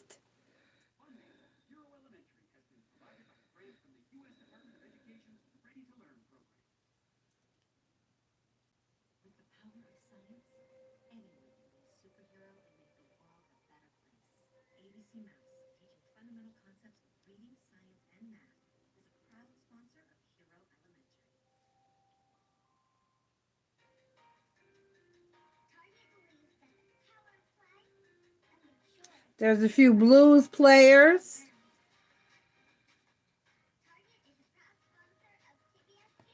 One of the ones we have Theophilus of Adana, also known as Saint Theophilus, known as the first man who sold his soul to the devil in exchange for social and political advancement. Theophilus was unanimously elected to become a bishop in the 6th century. He declined the offer out of humility, but another man accepted the position and promptly made Theophilus' life miserable. Regretting his decision, he summoned a sorcerer who helped contact the devil. The devil was more than happy to rectify the situation and provided the cleric renounced Christ and Virgin Mary in a contract spelled out in his own blood. Theophilus accepted the demands, signed off on the pact, and ascended to the original title offered to him. As the years went by, doubt crept in. He begged forgiveness from the Virgin Mary. He fasted for 40 days. The Virgin Mary reportedly appeared to him and rebuked him, pleaded for mercy, and she left with the promise that she would talk to God on his behalf. After Theophilus fasted for another 30 days, the Virgin Mary returned with the message that God had pardoned him. 3 years later, however, Theophilus walked to find a bloody contract of Satan placed upon his chest. Satan refused to release his hold on the cleric's soul, and a terrified Theophilus sought counsel from another bishop who burned the contract and freed him of the infernal pact. Overwhelmed with joy, Theophilus died on the spot, relieved to be free. Woo! The second one is Robert Johnson, an American. He's black, y'all. An American blues a blues musician from the early 1970s. He was one of my favorites. Who legend has it, acquired his musical prowess from a midnight deal with the devil. Born in Mississippi, Johnson grew up along the Mississippi Delta. He yearned for musical greatness. He was not good. They said he was a horrible player. And then one night, after saying he made this pact with the devil, he miraculously became brilliant. And he wrote a song about it. I will put the song in the comments. It's, I have to find it. I think it said hello. I think it's Hello, Satan. Robert Johnson song. I'll find it and I'm going to post all these songs in the comments so that you all can take a listen to them. That's Robert Johnson. The next one, like I said, that my Niccolo Paganini. Um, he was accused of bargaining with the devil in exchange for musical greatness. He was an Italian violinist and guitarist and was known for his complex music. The virtuoso began performing publicly at 12, only to collapse under pressure just 4 years later. He returned to the music's age of 22, performing complex arrangements in his own devising. Several compositions were so demanding that he was the only person alive who could possibly play them. As a word of his talent spread, so did rumors that his ability was a result from an con unholy pact with Satan. Some even said they saw Satan on stage with Paganini, assisting the violinist during concerts. Such claims were widespread. In fact, that Paganini was denied final rites and brought proper burial upon his death. It took 36 years after his passing before his body was finally laid to rest in a cemetery in Parma, Genoa, Italy. It is a great distance from his home. In Parma, Italy, a great distance from his home in Genoa. And so that's my favorite one is the next one.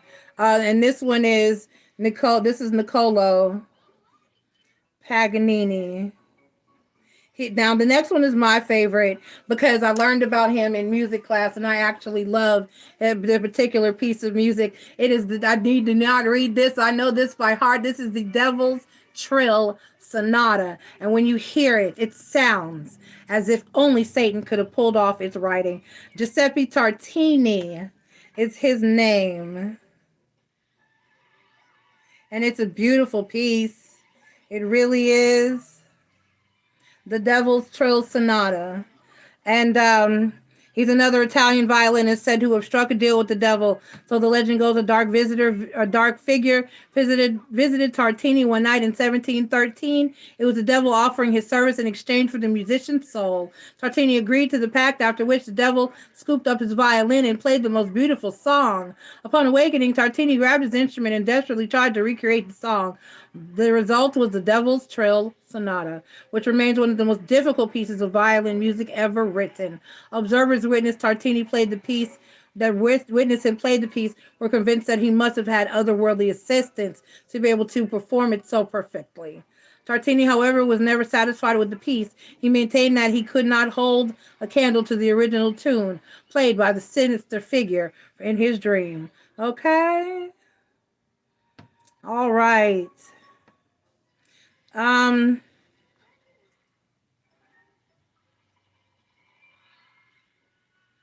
There's several more stories here. I'm not going to go into them. Those are my favorites.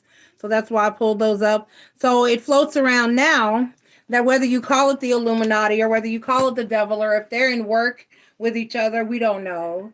That several artists are said that we look at and follow, that they say about Jay-Z and Beyonce and them.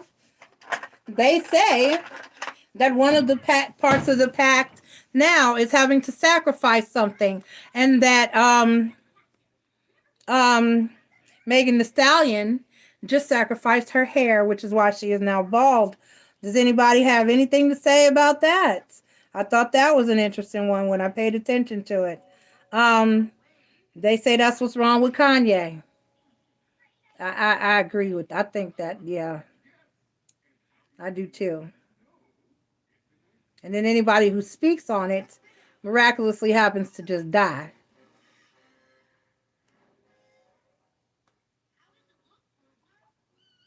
Anybody have anything to say?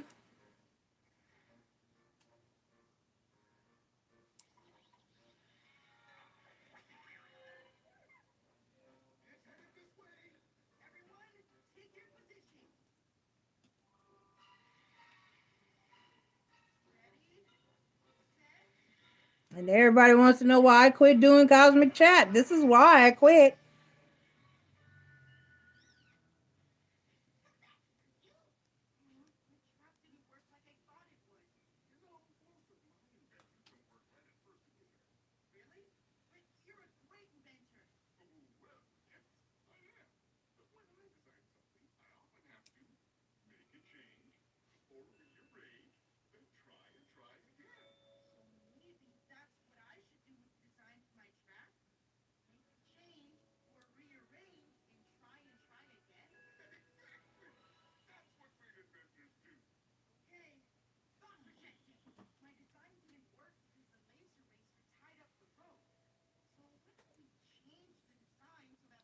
Well, it's 11:09. And there's no chatting going on.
Well, if nothing else, Marie, thank you for being here, trying to check in. Chris popped in, but he's driving. Vibrant Thing popped in. We have 4 people watching. It's been a good information giving session. Thank you for participation, Marie. I appreciate that. So next time somebody asks me why I stopped doing cosmic chat, this is your answer. Because some nights it would be great, and nights it should be great. We would get crickets, and so that's what's going down. So, all right, I'm about to wrap it up, Bella.